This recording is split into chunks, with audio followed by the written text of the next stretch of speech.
Aqui pelo Facebook, e também eu quero convidar você, se inscreva no canal no YouTube, né? É mais um vídeo aí para o YouTube.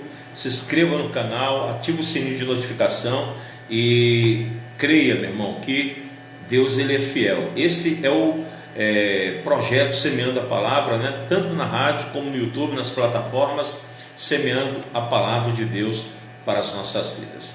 Hoje eu quero falar sobre os três perdidos. É um tema que eu queria aqui destacar com você, tá? Com o Senhor, com a senhora, e vamos entender aqui qual o propósito de Deus para cada um de nós, tá bom? O Senhor tem um propósito, tem uma missão, e eu queria, à luz da Bíblia, compartilhar com você. No Evangelho de Lucas, gente, existem três parábolas, parábolas dos perdidos, né? O filho perdido, tem a ovelha perdida e a dracma perdida. Esse texto é bastante conhecido. Eu acredito que todas as pessoas já de alguma maneira leram essa parábola do capítulo, essas parábolas do capítulo 15, tá? E esse texto é bastante conhecido pelo fato, né, de serem muito populares. E vamos entender o seguinte: primeiramente, no capítulo 19 de Lucas, Jesus faz a seguinte colocação: porque o Filho do Homem veio buscar e salvar o que havia se perdido. Note que a colocação de Jesus aqui nesse texto é com relação a, justamente que as coisas se perdem, né? Não que foi perdida, ou se perderam, né? O que acontece é que não houve desleixo da parte de Deus com relação aos perdidos. Não é que Deus foi relapso e perdeu algo. Assim, a culpa por estar perdido é nosso e não de Deus. Consegue entender isso? Isso já para começar, né? Aí você vê a dracma perdida. Diz assim o texto, né? Ou qual é a mulher que, tendo 10 dracmas e perdendo uma, não acendendo a candeia e não varre a casa, buscando com diligência até encontrá-la, e achando-a, reúne as amigas e vizinhas, dizendo: alegrai-vos comigo, porque achei a dracma que eu havia perdido. Isso está lá em Lucas, Evangelho de Lucas 15, no versículo 8 ao 9, tá? O termo dracma aqui é derivado do verbo drato, ou segurar. A dracma era uma pequena moeda, né, que era utilizada e tinha pouco valor. Ela correspondia a 3,6 gramas de prata, era um pouco menor que um denário, que era correspondente a 4 dracmas de prata, e era o salário de um trabalhador por um dia de trabalho, por um dia de serviço. Aquela mulher, ela tinha 9 dracmas, ela perdeu uma, e ela poderia, não dar muita importância para aquela que perdera, mas ela começa a procurar. Nós devemos considerar o seguinte: era muito trabalhoso procurar a dracma perdida, mas além de procurar por toda a casa, ela ainda chama as amigas para se alegrar, por aquela moeda que ela achou. Mas por que é isso, pastor? Por que isso? Nos tempos de Cristo era costume o noivo dar à sua noiva um sactel, um colar com 10 ou 12 moedas, e isso era chamado de draconário. Difícil, né? Eu estava analisando isso hoje e estudando para trazer aqui para vocês. E o que acontece? Trazendo para os dias de hoje, para a nossa atualidade, imagine, você é casado, né? Imagine se perdendo a aliança de casamento. Aliás, misericórdia, né? Imagine isso acontecendo. Deus nos livre disso, né? Por amor de Deus, né? Mas vamos entrar nesse contexto aqui. Era uma situação da mulher que perdeu a aliança do noivado, e naquele tempo ela seria ridicularizada por causa disso, por causa desse ocorrido. Perceba que a dracma vale muito, muito mais do que a prata. A dracma, ela vale muito mais do que a prata que é feita. Como nós, que para Deus valemos muito mais do que o barro que somos feitos. Nós precisamos entender que existem algumas características dessa dracma perdida. ele precisa entender que a dracma não tem consciência de que está perdida. Ela não sabe o que está acontecendo. Ela pode ser levada para qualquer lugar. Dá para entender isso? A dracma perdida, ela não sabe que está perdida, ela não sabe o que está acontecendo, e ela pode ser levada para qualquer lugar. Para este perdido, tudo está bem, não há nada de errado com ele. Interessante que pode até ir à igreja algumas vezes, mas ela não entende o que é pecado, o que é arrependimento, afinal não sabe o que está acontecendo no mundo espiritual, e ela está ali aleatoriamente vivendo de forma que não há uma compreensão. Muitas pessoas estão aí fumando, bebendo, na promiscuidade, uma vida irregular, sabe? Porém, para eles, tudo é normal. Esse é o primeiro personagem. Essa é a primeira pessoa que nós podemos comparar com a dracma. Quantas pessoas, elas acham que está tudo bem? Um dia, quando eu aproveitar bastante, eu vou para a igreja, eu me converto, entrego a minha vida para Jesus. É a dracma perdida. Não tem consciência do que está falando. Já o segundo caso, Lucas 15, verso 4 até o 6, é a ovelha perdida. Vamos lá, diz o seguinte: qual de vós é o homem que, possuindo 100 ovelhas, perdendo uma delas, não deixa as 99 no deserto e não vai após a perdida até que a encontre?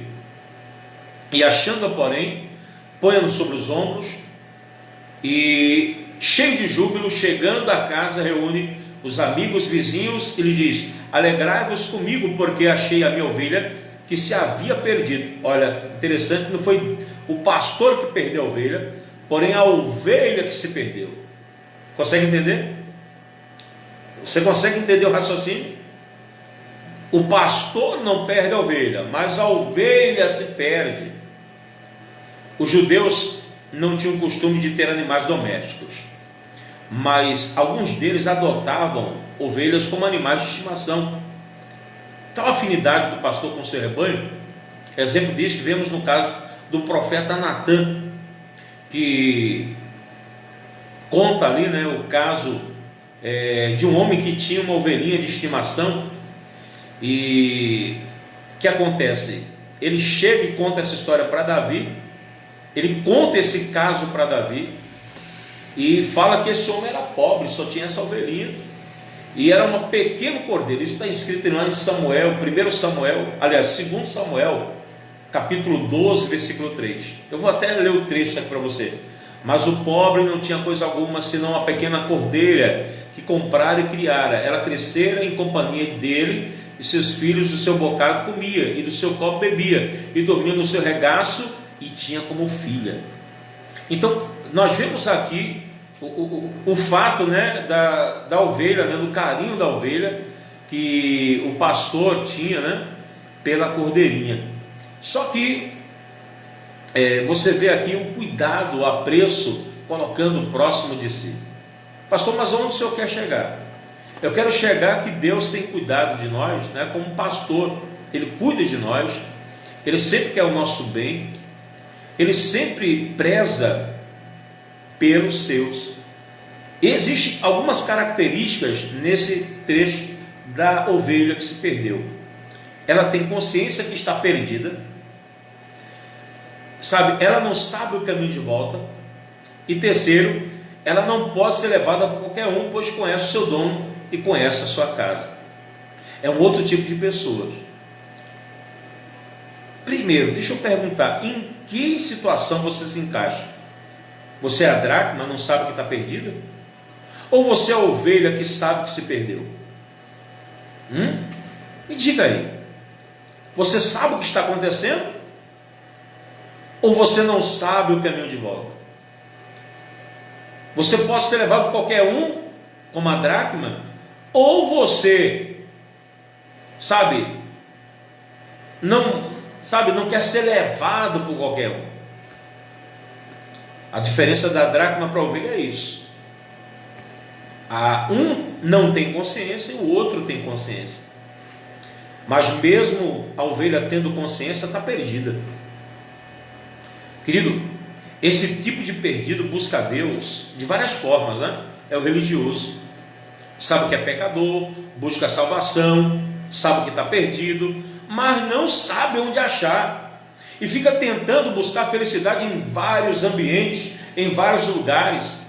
Fica buscando diversas formas na bebida, fica buscando muitas das vezes na religiosidade. Você gosta de ouvir a palavra, você gosta de ouvir os louvores, mas não é o suficiente.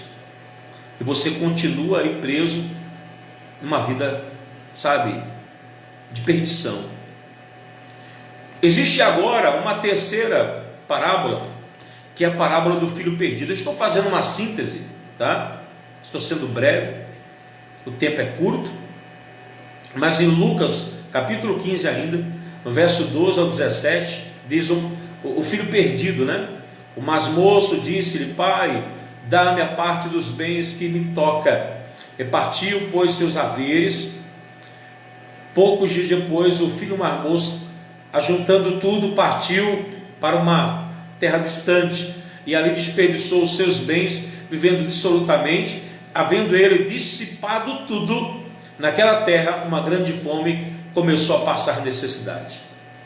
E foi encontrar-se a um dos cidadãos daquele país, o qual mandou para os seus campos apacentar porcos, e desejava encher o estômago com as alfarrobas que os porcos comiam, e ninguém lhe dava nada. Caindo, porém, em si, disse: quantos empregados do meu pai têm abundância de pão, e eu aqui pereço de fome. Eu acredito que eu não preciso nem explicar o que é um filho. Afinal, filho é igual, sabe, em qualquer circunstância. Você sabe o valor de ser um filho, você sabe o valor de ter um filho. Desde os primórdios, meu irmão, da humanidade, meu irmão, o conceito de ser filho é bem compreendido. Aqui nós vemos o seguinte: esse tipo de perdido conhece a Deus. Esses aí são os desviados, né? Deixou o convívio de Deus por algum motivo, por alguma razão, provavelmente voltará. Isso é fato, porque filho volta. O filho, o bom filho, já viu aquela expressão? Bom filho torna a casa. Querido, o mundo decepciona. Uma coisa é certa: Deus nunca vai te decepcionar. Não. O pastor decepciona, o marido decepciona, a esposa decepciona, os filhos vão te decepcionar, os amigos vão decepcionar, as pessoas que estão à nossa volta, o trabalho, o patrão, todos decepcionam. Note que a parábola de Cristo, né? O pai dividiu a herança, a coisa que podemos fazer hoje com nossos filhos, mas o pai não precisa dar herança ao filho mais moço. Naquela época, bom deixar claro, o pai morria, e geralmente é assim: quando o pai morre, a herança é dividida. A maior parte era dada primeiro ao irmão mais velho, e por sua vez o irmão mais velho se encarregava de dividir, né? O que acontece é o seguinte: vamos entender. Entendamos com isso que Deus não prende ninguém que está esperando de braços abertos o filho voltar. Cabe a nós, como igreja de Cristo, mostrarmos que as portas estão sempre abertas. Não nos compete, querido, sabe, muitas das vezes, agir como esse rapaz que vai embora de forma ingrata. Quantas pessoas estão assim hoje, vivendo de alfarrobas, vivendo de migalha, quando Deus tem tudo de bom para ele? Mas sabe o que acontece? Se chateou dentro da igreja, se decepcionou dentro da igreja, se decepcionou de alguma maneira, e está fora. Na casa do Pai tem pão com fartura, tem o Evangelho, tem a palavra para se fortalecer.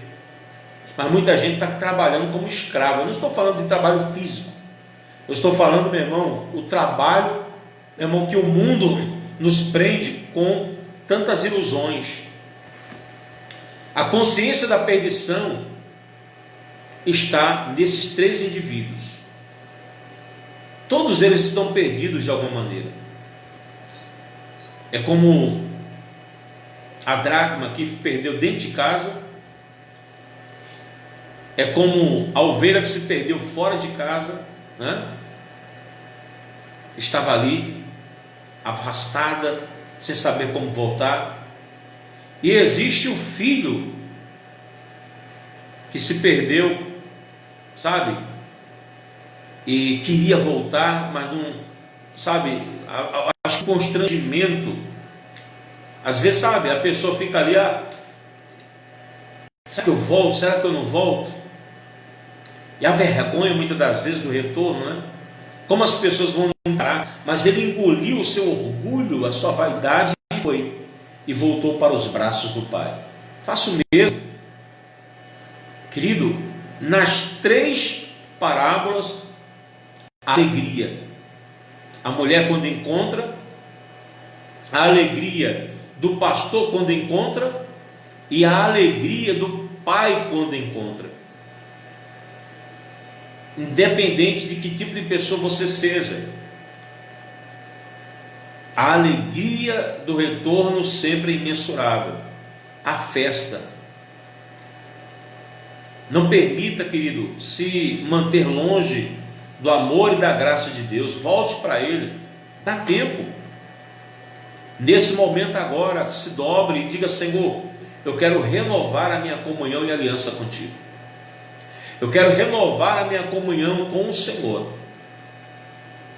Eu quero renovar os meus votos contigo. Ainda que muitos me decepcionaram, mas o Senhor não me decepcionou. Quem tem ouvidos para ouvir, ouça o que o Espírito Santo diz às igrejas. Domingo agora, venha estar junto conosco, venha louvar, venha celebrar, venha glorificar a Deus nesse culto de Santa Ceia, às 7 horas da noite, aqui na Igreja Batista Nova Esperança, Rua Júlio Damasceno, 55, aqui em Barro Alto, próximo ao Mercadão. Você é o nosso convidado especial. Se você estiver em outra cidade, outro estado, outro país, não importa, procure uma igreja verdadeira, uma igreja cristocêntrica, e se renda. Não permita que nada te afaste de Deus. Daqui a pouco eu vou dar um abraço para as pessoas que mandaram a mensagem aí, tá? Mas vamos aqui mandar mais um louvor, e eu volto aqui me despedindo do pessoal que está aqui na plataforma do Facebook, né? E no YouTube, tá bom? Gente, olha, eu vou oferecer aqui o louvor. Daqui a pouco tem oração. Dentro de alguns instantes eu estarei orando por todas as pessoas. Quero apresentar a sua vida, a sua casa, a sua família, e eu quero dedicar esse louvor com Laura Sogueles, Em Teus Braços, e eu volto já já com muito mais para você. Canta Laura Sogueles, no nome de Jesus. Muito bem, gente, um abraço aí para Betilane Ferreira. Ô Betilane, a paz, que Deus te abençoe. É uma honra, viu, poder tê-la aqui na nossa programação. Deus derrama muita graça sobre a sua vida. Deixa eu ver aqui mais. Josi Barbosa, boa noite. A Betilane deu paz, pastor. E a Josi Barbosa, boa noite. A Cineia Cruz, paz, pastor, a paz. Gente, muito obrigado aí por estar sempre compartilhando aqui conosco. Obrigado pelo carinho. E eu peço para você, a Cisley também está ligadinha aí na programação, né, Cisley? Estou vendo aqui a sua foto.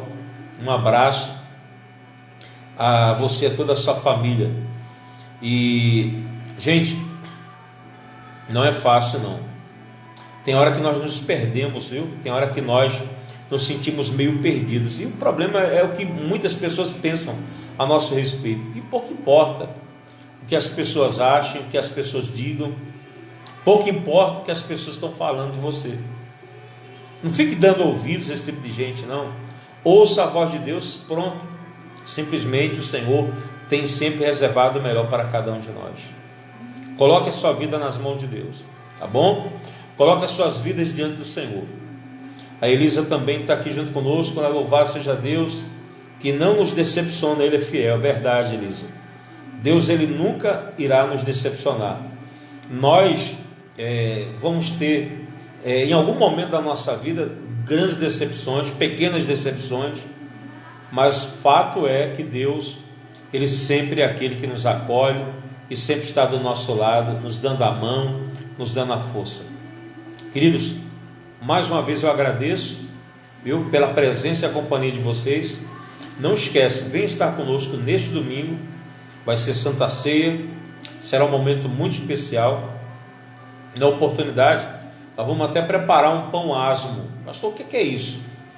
É um pão que era usado na época de Cristo, pão sem fermento, e nós estaremos servindo, né, na ceia, para todas as pessoas que vão ali manter a comunhão com Deus. Lembre-se, o Senhor, Ele sempre continua de braços abertos para você. Fica na paz, até domingo, se Deus permitir, na igreja juntos, e nas redes sociais estamos sempre aí aparecendo, trazendo uma mensagem. Dá uma passada, se inscreva no YouTube, clica no sininho, ativa a notificação, vamos semear a palavra. Fica com Deus.